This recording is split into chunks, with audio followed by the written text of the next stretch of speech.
Hello बच्चों, good afternoon. कैसे हो आप लोग? हो भाई, सब अच्छे हो गए, सब बढ़िया हो गए। थोड़े टाइम से कनेक्शन टूटा हुआ चल रहा है आप लोगों से। टूटा हुआ क्या, आप लोगों को भी पता है कि आप लोगों से मैं ऑफलाइन सेंटर पर मिलकर भी आया था, ठीक है। कुछ आप लोगों के पेपर चल रहे हैं और कुछ मेरे अब। आप लोगों को पता ही है, सबको पता रखा है कि मेरा सेशनल आने वाले हैं, पेपर आने वाले हैं 31 तारीख से। और प्लस हमारी फ्रेशर पार्टी है 28 को, और उसमें भी पार्टिसिपेट करना है, पढ़ना भी है, क्लासेस भी चलानी है, मेडिकल काम भी संभालना है, सब काम संभालने हैं, आपको पता है, ऑल ऑफ यू नो। थोड़ा सा प्रॉब्लम कर रहा था क्लासेस वगैरह, फिर कल आया था मैं, परसों आया, परसों आने के बाद मैं क्लास रिकॉर्ड नहीं कर पाया, तबीयत ख़राब हो गई थी। कल थोड़ी बहुत तबीयत ठीक हुई है, तो आज मैं दोबारा आकर बैठा हूँ। अभी भी क्लास का टाइम छोड़ के क्लास एक छोड़ कर आया हूँ कि जिससे आपकी क्लास रिकॉर्ड कर दूँ और आप तक शाम तक आपकी क्लास पहुँच जाए।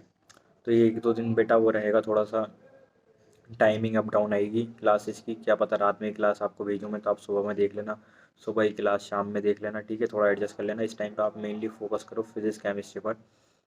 और आगे अपना सिलेबस 2-4 दिन की बात है, 2-4 दिन नहीं, हफ्ता भर की बात है, 1 वीक की बात है, थोड़ा एडजस्ट कर लेना।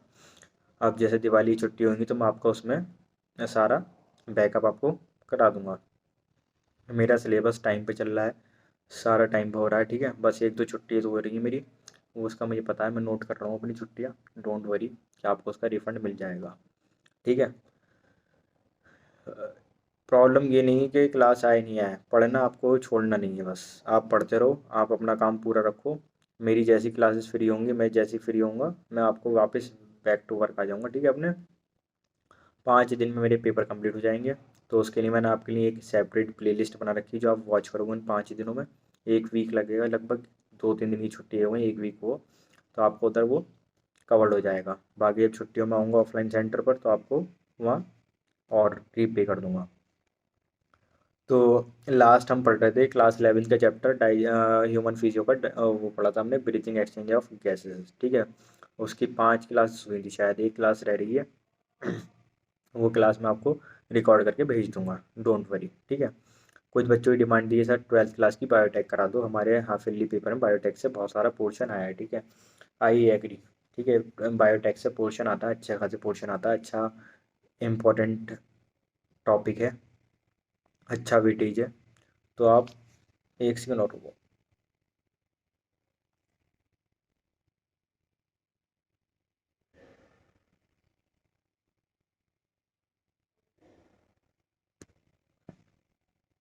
ठीक है, तो अच्छा खासा इंपॉर्टेंट टॉपिक है, वेटेज है, अच्छा है उसमें, को उससे एग्री कर रहा हूँ मैं आपकी बात से।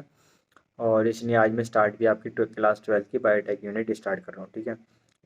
तो आपको इस चैप्टर में करना क्या है, ठीक है। सबसे पहले तो इस चैप्टर की समरी समझ लो। एक्चुअली में इस चैप्टर का है क्या, थोड़ी ये क्लास शॉर्ट रहेगी क्योंकि इंट्रोडक्शन पार्ट है, चैप्टर की स्टार्टिंग है, रिवीजन वगैरह कुछ कराना नहीं है। और मेरे पास भी टाइम सिर्फ आधा घंटे ही है, उसके बाद मेरा लंच हो जाए, लंच करते ही फिर मुझे प्रैक्टिस पे जाना है। सो मैं चाहूँगा कि आप लोग भी मेरा कॉपरेट करें, मैं आपका कॉपरेट करूँगा, ठीक है। तो बेटा, और हाँ, एक इम्पॉर्टेंट चीज़ और है बेटा, जिसको टेस्ट सीरीज़, ये जो नवंबर में हमारी टेस्ट सीरीज़ स्टार्ट होने वाली है, मैंने आपको बताया था ऑफलाइन सेंटर पर, और शायद कुछ बच्चों को पता नहीं पाया था, ठीक है। तो बेटा, जिनको टेस्ट सीरीज़ में एनरोल करना है अपने आपको अपने टेस्ट देने हैं, तो आप मुझे अपने नेम ग्रुप पर ऐड करा दो, मेरे को पर्सनली मैसेज कर दो कि सर मुझे टेस्ट सीरीज़ देनी है। तो ये आपकी 2 महीने की टेस्ट सीरीज़ है, नवंबर दिसंबर तक चलेगी। आपके टाइमली आपके पास पेपर पहुँचेंगे, आपको टाइमली उनके आंसर करने हैं, उनका आपका स्कोर मिलेगा। तो ये 2 महीने बहुत अच्छे हैं आपके लिए, इम्पॉर्टेंट है, आप उसे प्लीज़ फॉलो करें, उसमें फिजिक्स केमिस्ट्री बायो सब अवेलेबल है, ठीक है। और जिन बच्चों को नहीं पता है वो मेरे से कांटेक्ट करें। तो इसकी लास्ट डेट 5 नवंबर है, 5 नवंबर तक आप मुझे फाइनलाइज करके बता दें, और आप अपनी तैयारी रखें, ठीक है। और पैटर्न वही रहेगा, मैंने आपको बताया था। फिज़िक्स में 2 चैप्टर, एक 11th का एक 12th का। केमिस्ट्री में 2 चैप्टर, एक 11th एक 12th। बायो में 2 चैप्टर, एक 11th एक 12th, ठीक है। ये 6 चैप्टर का आपका समअपली वो हुआ करेगा टेस्ट। तो आपको क्या करना है, पूरे वीक आपको पढ़ना भी है अपना, और टेस्ट की प्रिपरेशन भी करनी है। जैन जितने आप टेस्ट दोगे उतना अच्छा है। और टेस्ट सिर्फ देना नहीं होता बेटा, टेस्ट को देने के बाद उसे एनालाइज करना होता है कि आपने कितना सही करा है, कितना गलत करा है, ठीक है। और जो गलती हो रही है उसे आपको रीमार्क करना होता है कि आप अगली बार ना करें उसको, इसलिए टेस्ट सीरीज कराई जाती है। अभी जो छोटी टेस्ट सीरीज़ है, माइनर टेस्ट सीरीज़ है, मेजर टेस्ट सीरीज में हम स्टार्ट करेंगे, और इसका कोई आपको वो भी नहीं देना, फ़ी पे भी नहीं करनी है आपको कुछ, बस आपको अपनी प्रिपरेशन देखनी है, और उससे डिमोटिवेट भी नहीं होना और ज़्यादा मोटिवेट भी मत हो जाना कि कॉन्फिडेंट हो जाओ, ओवर कॉन्फिडेंट, ठीक है। सो बी प्रिपेयर्ड। अब स्टार्ट करेंगे हम बायोटेक। बायोटेक में, अच्छे बायोटेक के नाम से आप क्या समझते हो, ठीक है बेटा। Biotech, biotechnology principle and process, ये चैप्टर का नेम है, ठीक है। Biotechnology principle and it's process. फिर आगे हम इसके पढ़ेंगे एप्लीकेशन के कहाँ कहाँ ये एप्लीकेंट है, ठीक है। तो इसमें हमें मेनली, हमें इस चैप्टर में जो पढ़ना है, तीन चीज़ों के बारे में पढ़ना पड़ेगा। Principle of biotechnology, tools of recombinant DNA technology and process of recombinant DNA technologies. But बेटा सिर्फ इतना ही पार्ट नहीं है, और भी बहुत कुछ पढ़ने का है इसमें। हमारी बायोटेक की इम्पोर्टेंस क्या है, कि आपको ये पता होना चाहिए बायोटेक हुई कैसे, स्टार्टिंग है क्या हुआ। अब मेडिकल फील्ड में तुम इंजीनियरिंग लेकर आ रहे हो, ऐसा क्यों ला रहे हो, ठीक है। अच्छा एक बात बताओ, आर्टिफिशियल इंटेलिजेंस जानते हो, आजकल के बहुत चल रहा है एआई, ठीक है। तो बेटे जितनी चीज़ें, ये मोबाइल हुआ आपका, लैपटॉप है, ये सारी चीज़ें कहाँ हैं, क्या है, ये हमारी आर्टिफिशियल इंटेलिजेंस है, ठीक है। तो ये सारी चीज़ें क्या है, इंजीनियरिंग तो है, ठीक है। ये क्या है, इंजीनियरिंग है, कि उसने अपना वो बनाए है, ठीक है, प्रोडक्ट बनाए, उसके अकॉर्डिंग फिर वर्क हो रहा है, ठीक है, जो आप आजकल अपनी लाइफ में यूज़ कर पा रहे हो। तो ऐसी बायोटेक है। जब हम बायो की बात करते हैं तो हमेशा याद रखना, medical medical field physics chemistry के बिना अधूरी है। अच्छा ये बताओ, आपके जो सब्जेक्ट हैं फिजिक्स केमिस्ट्री बायो, ये तीन सब्जेक्ट हैं, 11th क्लास से आपको ये क्यों पढ़ाए जाते हैं। फिजिक्स का क्या रोल है मेडिकल फील्ड में, कोई बताएगा, आंसर करेगा। केमिस्ट्री का क्या रोल है, बायो का क्या रोल है। चलो बायो को तो समझ में आता है, ठीक है, कि आपको पढ़नी है, बॉडी के बारे में पढ़ना है आपको, ठीक है, तो उसमें आपको पूरी साइंस पढ़नी है, पूरी बायोलॉजी पढ़नी है, ठीक है, पूरी एनाटॉमी पढ़नी है, फिजियोलॉजी पढ़नी है, डेट इज़ कॉल्ड बायोलॉजी, ठीक है। केमिस्ट्री, केमिस्ट्री के कुछ बच्चे आंसर देते हैं कि सर केमिस्ट्री तो इसलिए बड़ी इंपॉर्टेंट है हमारी, जो हम दवाइयाँ बनाते हैं उसके जो सॉल्ट होते हैं, उसके जो सब्सटेंसेस होते हैं, जो उसका प्रोडक्ट होता है जिससे वो बन रही हैं, तो वो सारी चीज़ें इंपॉर्टेंट है। I agree with that. Physics, physics का बेटा कहाँ यूज़ होता है, फिजिक्स में तुम इक्वेशन लगा कर आंसर निकालो तो उसमें, एक इक्वेशन लगा के उसकी डिसीज़ का पता चलो करेगा, नहीं। फिजिक्स का इंस्ट्रूमेंट यूज़ है फिजिकल इंस्ट्रूमेंट में, like that CT scan machine, MRI machine, ठीक है, एक्सरे मशीन, ठीक है, ये सारी चीज़ें, बीपी इंस्ट्रूमेंट, ये सारी चीज़ें क्या है, ये सब यहाँ पे आता है, हमारी क्या यूज़ हो रही है यहाँ पे, फिज़िक्स, ठीक है। तो इसलिए ये तीनों जो मेडिकल कॉलेज है, जो जब आप मेडिकल फील्ड में आओगे तो आपको इन सारी चीज़ों पे कमांड होगी। आपको लगता है फिजिक्स केमिस्ट्री बायो बहुत टफ है, बट लिटरली मेरा बिलीव करो, बहुत ईजी, बहुत ज़्यादा। जब आप आओगे ना, बहुत पागल हो जाओगे मेडिकल कॉलेज जाकर। तुम खुद देखो, फ्रेशर 28 तारीख की है, 31 तारीख को पेपर है, इंसान क्या करे, 31 तारीख को एनाटॉमी का पेपर है, कर लोगे तुम। तो इसलिए ये हो गई हमारी बात, ठीक है, कि फिजिक्स केमिस्ट्री बायो, ये कुछ बच्चों को पता होता है, कुछ बच्चों को नहीं पता होता, इसलिए मैंने आपको बता दिया, ठीक है। बायोटेक, बायो यानी कि बायो के अंदर हमने टेक्नोलॉजी इन्वेंट करी है, ठीक है। तो इसे बोलते हैं बायो इंजीनियरिंग, जो हम बायो में कर रहे हैं तो उसे बोलेंगे बायो इंजीनियरिंग, ठीक है। तो जब इस चैप्टर का मैं इंट्रोडक्शन बताता हूँ तो बेटा हम बात करते हैं एंशंट साइंस की। जब एंशंट साइंस की बात करते हो आप, तो आपको ये पता होगा कि पहले एक्सरे नहीं हुआ करते थे, पहले सीटी स्कैन नहीं हुआ करता था, पहले एमआरआई नहीं हुआ करता था, आपके पूर्वजों के ज़माने में, ठीक है। तो उन लोगों की दवाइयों का, उन लोगों की बीमारी डिसीज़ का कैसा पता चलता था। तो जो वैद्य होते थे, जो हकीम हुआ करते थे, वो लोग अपने अनुसार, अपने ज्ञान के अनुसार पे वो उसको ट्रीट किया करते थे। जैसे डे बाय डे चीज़ें इवॉल्व होती गई, आगे लोग पढ़ते गए, फिर मशीन्स इन्वेंट हुई, इंजीनियरिंग हुई, ठीक है, आज वो हेल्पफुल है। पहले किसी भी एक डिसीज़ हुई जो होती थी उसे कवर करने में बहुत टाइम लग जाता था। जैसे फॉर एग्जांपल कोई जॉइंट हमारे डिसलोकेट हो गया, तो अब उसे ठीक करने में बहुत टाइम लग रहा है। पहले तो पता ही नहीं होता था कि कौन सी बोन से डिसलोकेट हुआ है, कहाँ से डिसलोकेट हुआ है, कौन सी मसल अटैचमेंट डिसलोकेट हुई, क्या हुआ है, ब्रेक हुई है, क्या हुआ है, ये नहीं पता होता था। बट अब क्या है, अब हमें पता होता है। अब जाओगे तुम डॉक्टर पे, डॉक्टर तुम्हारे एक एक्सरे लिख देगा, एक्सरे लेगा, देखेगा, तुम्हें बता देगा ये हुआ है, ठीक है, उसके अकॉर्डिंग तुम्हें दवाई दे देता है। तो इससे क्या हुआ, थोड़ा फास्टनेस आई। फास्टनेस कैसे कि बेटा अब रिकवरी रेट जल्दी है, रिकवरी रेट ज़्यादा मिल रहा है और जल्दी हो जाता है, ठीक है, टाइम एक और टाइम वाइज भी, ठीक है। तो ऐसी क्या था बेटा, जब ऑल टेक्नोलॉजी की बात करते हैं, मेरे नोट्स में मेंशन है all technology technique of using living organism from organism to produce product and process useful to human, ठीक है। तो पहले क्या था, पहले बस ये था कि कुछ टेक्निक ऐसी थी जिससे लिविंग ऑर्गेनिज्म से हम के, जैसे फॉर एग्जांपल कर्ड से, दही है, वो मिल्क से हमने कर्ड बना लिया, ठीक है। वो एक हम वो क्या हुआ, हमारा ह्यूमन के लिए यूज़फुल है, हम उसमें पढ़ के आ रहे हैं माइक्रोब्स वाले चैप्टर में, ठीक है। तो ये ऑल टेक्नोलॉजी थी, ये छोटी छोटी चीज़ें हुआ करती थी, ठीक है। कोई छोटी छोटी चीज़ हो रही है वो सारी हमारी ऑल टेक्नोलॉजी में आती थी। बट आज की जो टेक्नोलॉजी है हमारी वो थोड़ी सी एडवांस है।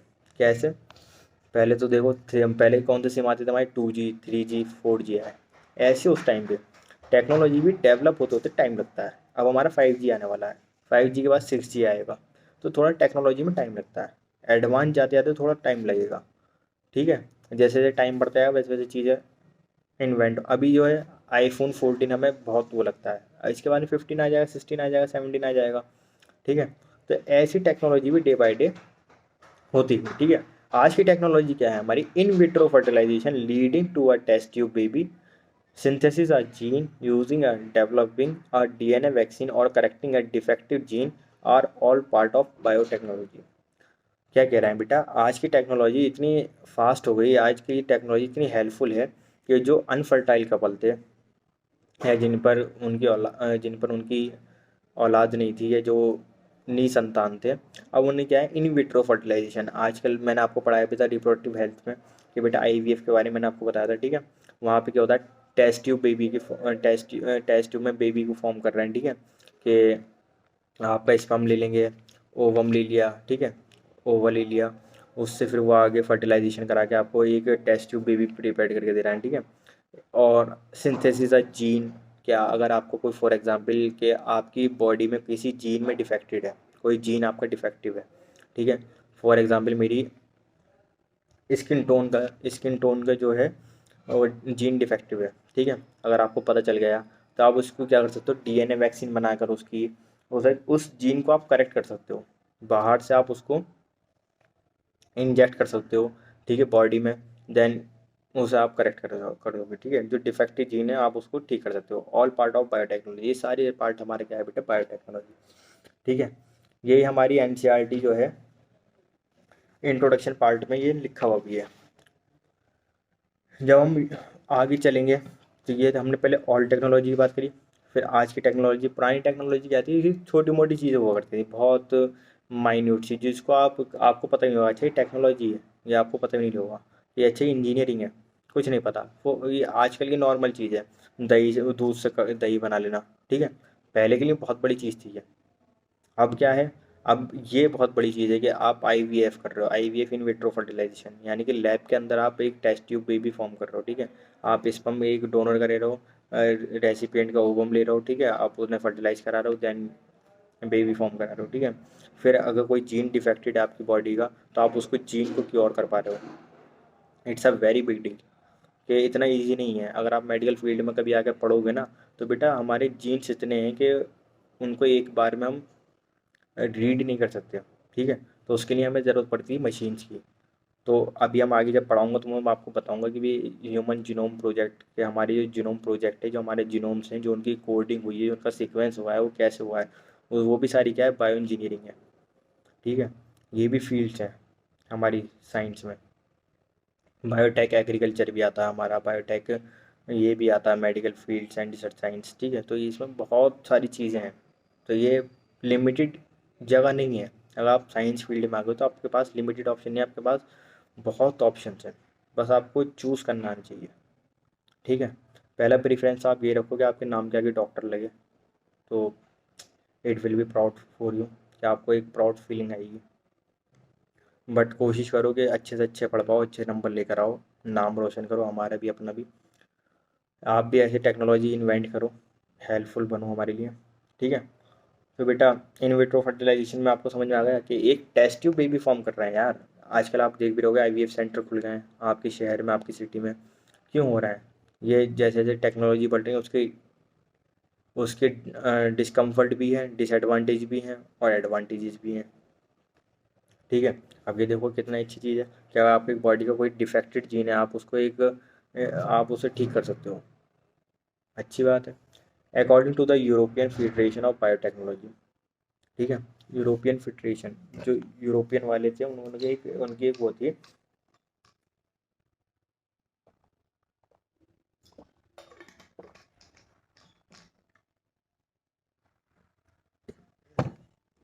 हेरोडिन।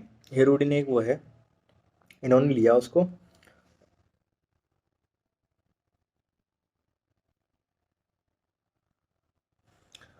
हेरोडिन लिया इन्होंने, ठीक है। हीरोडिन किससे लिया था उन्होंने? एनिमल से, ठीक है। एनिमल से निकाला इन्होंने हीरोडिन। हीरोडिन लेने के बाद में इन्होंने उसे एक प्लांट में उस पे उसे इंजेक्ट करा, ठीक है। और उस प्लांट पे अब हीरोडिन वहाँ से हमें मिल रहा है, ठीक है। वहाँ से उसकी स्पीसीज फॉर्म हो रही है, ठीक है। तो ये क्या कह रहे हैं, ये EFP वाले, इनकी शॉर्ट फॉर्म में EFP, European Federation of biotechnology. इसके ऊपर भी लिख लेना अपने कॉपी में EFP की फुल फॉर्म, ठीक है। इनके ऊपर क्वेश्चन आते हैं, स्पेशली इस चैप्टर में से यहाँ से क्वेश्चन बनने के चांसेस होते हैं, स्पेशली इंट्रोडक्शन वाले पार्ट में से। EFP क्या है बेटा हमारा? यूरोपियन फेडरेशन ऑफ बायोटेक्नोलॉजी, ठीक है। इन्होंने क्या करा, the integration of natural science and organism cells part there of a molecular analogous for product and services, ठीक है। इसके एग्जाम्पल है, सबसे बेस्ट एग्जाम्पल है इसका हीरोडिन। कभी कभी आपके उसमें एग्जाम में आया भी है, ठीक है। 2015 के पेपर में देखा था, ये 16 के पेपर में मैंने हीरोडिन के बारे में पूछा गया था। तो ये पूछा था हीरोडिन से किसने हेल्प ली थी, तो EFP वालों ने। EFP क्या है? हमारी यूरोपियन फेडरेशन ऑफ बायोटेक्नोलॉजी, ठीक है। इन्होंने क्या करा, नेचुरल साइंस को और हमारी आर्टिफिशियल नेचुरल साइंस को इन्होंने हमसे लेके प्रोडक्ट, और हमारी उससे उन्होंने नेचुरल प्रकृति से उससे और प्रोडक्ट बना लिया, ठीक है। तो ये है हमारी EFP। ये आपकी इंट्रोडक्शन पार्ट में दिया हुआ है, बायोटेक्नोलॉजी डील, NCERT रीड कर रहा हूँ, page number 193। Biotechnology principle and process introduction part. Biotechnology deal with the technique of using live organism or enzyme from organism to produce product and process useful to human, ठीक है। Biotechnology हमारी deal करती है technique से, using live organism, enzymes, और produce करती है हमारे product and processes useful to human. In this sense making curd, curd bread और वाइन, ठीक है। ये भी हम बना रहे हैं, कर्ड दही बना लिया, ब्रेड बना ली, वाइन बना ली, ये हमारी ऑल टेक्नोलॉजी में आता है। Which are all microbe mediated process could also be thought as a form of biotechnology, ठीक है। ये सब हमारी बायोटेक्नोलॉजी में आ रहा है, बायोटेक्नोलॉजी में इंक्लूड है। How ever it is,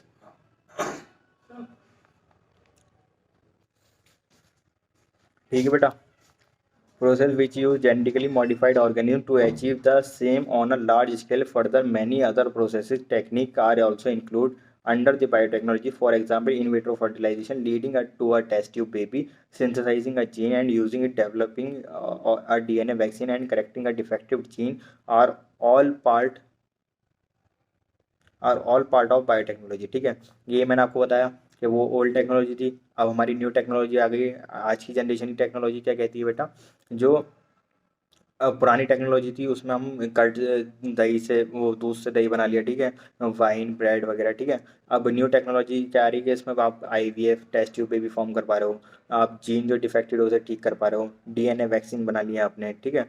DNA अब नेक्स्ट टॉपिक है हमारा the European Federation of biotechnology EFB has given a definition of biotechnology that encompasses both traditional view and modern molecular biotechnology. The definition given by EFB is as follow. जो हमारी traditional view है यानी कि जो हमारी पुरानी वो है उसको और मॉलिकुलर बायोटेक्नोलॉजी दोनों को मिला रहे हैं तो उसे बोलते हैं हम EFB, European Federation of Biotechnology. The integration of natural science and organism cell part there of and molecular analog for product and services. ठीक है, इससे हमें क्या प्रोवाइड हो रहा है कि हमें सर्विसेज प्रोवाइड हो रही हैं, प्रोडक्ट प्रोवाइड हो रहा है। तो इसकी इंटीग्रेशन, ये क्या है, इंटीग्रेशन ऑफ नेचुरल साइंस। इस पॉइंट पे फोकस रखना है। EFB ने किस पे फोकस रखा है? Integration of natural science. और EFB फुल फॉर्म क्या है? European of federation of biotechnology. दो चीज़ों को मिला रही है, traditional view plus molecular view. ठीक है बेटा, मेरे पास प्रिंसिपल सर का मेरा कॉल आ गया है तो मैं 5 मिनट में और आपको 2 टॉपिक और पढ़ा रहा हूँ। प्रिंसिपल बता के जा रहा हूँ आपको मैं, तो मेरे पास ही प्रिंसिपल का फ़ोन आ रहा है। ठीक है, क्यों मेरा कुछ रजिस्ट्रेशन वगैरह में प्रॉब्लम आ रही है तो वहाँ बुलाया गया। अभी भी देखो कितने सारे काम है, समझ में नहीं आता क्या करूँ। प्रिंसिपल ऑफ बायोटेक्नोलॉजी, 2 इंजीनियर हैं, 2 हमारे लॉज हैं, 2 हमारे प्रिंसिपल्स हैं, जेनेटिक इंजीनियरिंग और bio processing engineer. Genetic engineering क्या है? Technique to alter the chemistry of genetic material DNA and RNA to introduce this into the host organism and thus changing the phenotype of host organism. इसका meaning क्या हुआ बेटा? Genetic engineering जो हमारे DNA और RNA क्या है हमारे, उसमें adenine, guanine, thymine, cytosine, uracil ये प्रेजेंट होती हैं। ये सारी क्या हमारी केमिस्ट्री है। ठीक है, तो इस पार्ट को हम अलग करना है, सेपरेट कर पा रहे हैं किसकी हेल्प से? इस टेक्निक को बोलते हैं हम जेनेटिक इंजीनियरिंग, कि हम जीन्स में वो कर रहे हैं। DNA RNA क्या है हमारे, जीन से बन के तो DNA बना है, जैसे सेल से बन के टिश्यू बनता है, ऐसे जीन से बन के हमारे DNA बन रहा है। ठीक है, तो हम उसमें किस में छेड़छाड़ करना है, उसके हम जीन्स में। ठीक है, नोट पॉइंट क्या है? But it's not applicable on human genome project. इसे हम उसमें, इस जेनेटिक इंजीनियर को हम वैसे यूज़ कर सकते हैं। ठीक है, और अदर ऑर्गेनिज्म पे यूज़ कर सकते हैं, but it is not applicable on human genome project, हमारे ऊपर एप्लीकेबल नहीं है। ठीक है, सेकंड प्रोसेस है हमारा बायो प्रोसेस इंजीनियरिंग। ठीक है, बायो प्रोसेस इंजीनियरिंग क्या है हमारा? Maintenance of sterile microbial contamination free ambient in chemical engineering process to enable growth of only desired microbe eukaryotic cells in large quantities for the manufacture of biotechnology product like antibiotic and vaccine। जब हम antibiotic बना रहे हैं, जब हम vaccine form कर रहे हैं, तो बेटा आपको लैब में बनाओगे आप, जाहिर सी बात है। तो बेटा उस टाइम पे आपको क्या मेंटेनेंस रखना है कि जो आपका जो लैब है वो स्टराइल है, माइक्रोब फ्री रहे, वहाँ पे कोई माइक्रोब्स, कोई पैथोजन, कोई बैक्टीरिया कुछ नहीं प्रेजेंट हो। जब भी आप वहाँ पर एंटीबायोटिक वैक्सीन बना सकते हो। ठीक है, तो ये क्या होती है हमारी बायो प्रोसेस इंजीनियरिंग। वो क्या होती है हमारी, जो हम जीन्स में छेड़छाड़ कर रहे हैं, जो हम जेनेटिकली डिस्टर्बेंस कर रहे हैं, जो हम उसकी केमिस्ट्री में डिस्टर्बेंस कर रहे हैं, उसे बोलते हैं हम जेनेटिक इंजीनियरिंग।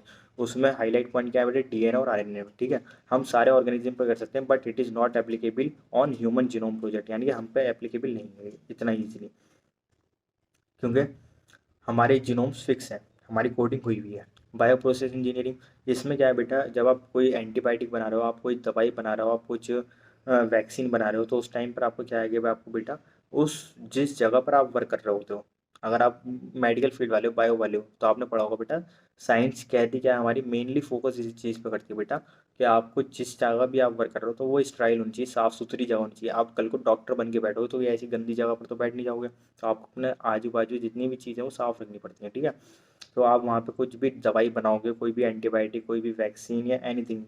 ठीक है, तो वहाँ पे वो क्या हो रहा है? Chemical engineering. उस केमिकल इंजीनियरिंग को क्या बोल रहे हैं? Bio process engineering. ठीक है, तो उसके लिए हमें माइक्रोबियल कंटामिनेशन फ्री। इसका मीनिंग क्या हुआ कि बेटा आपको वहाँ से माइक्रोब्स वगैरह, आपके पैथोजन, बैक्टीरिया, आपको वो पूरा एरिया कंटामिनेट करना है, स्टराइल करना है, यानी आपको पहले उससे जैसे कि स्प्रिट वगैरह लेके आपको उससे पूरा कंटामिनेट करना है। ठीक है,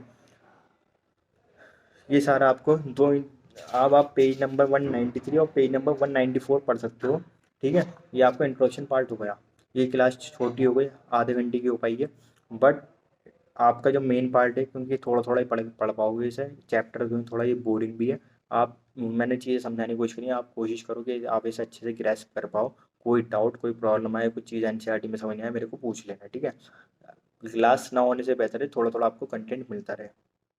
ठीक है, अभी मैं थोड़ा और इसे आगे पढ़ा देता हूँ, बट अभी ये है कि मुझे जाना पड़ेगा, क्योंकि इट्स टाइम टू इमरजेंसी है। ठीक है, यू अंडरस्टैंड। दोनों आपको ये प्रोसेस, दोनों आपको प्रिंसिपल याद होनी चाहिए, इम्पॉर्टेंट है आपके एकेडमिक वाइज भी और आपके नीट में भी। ठीक है, तो बेटा याद रखना, ठीक है।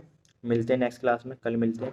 आज आपकी क्लास वॉच करो, क्योंकि क्लास छोटी होती तो अपलोड भी जल्दी हो पा रही है, तो टाइम लगता है बहुत ज़्यादा, ठीक है।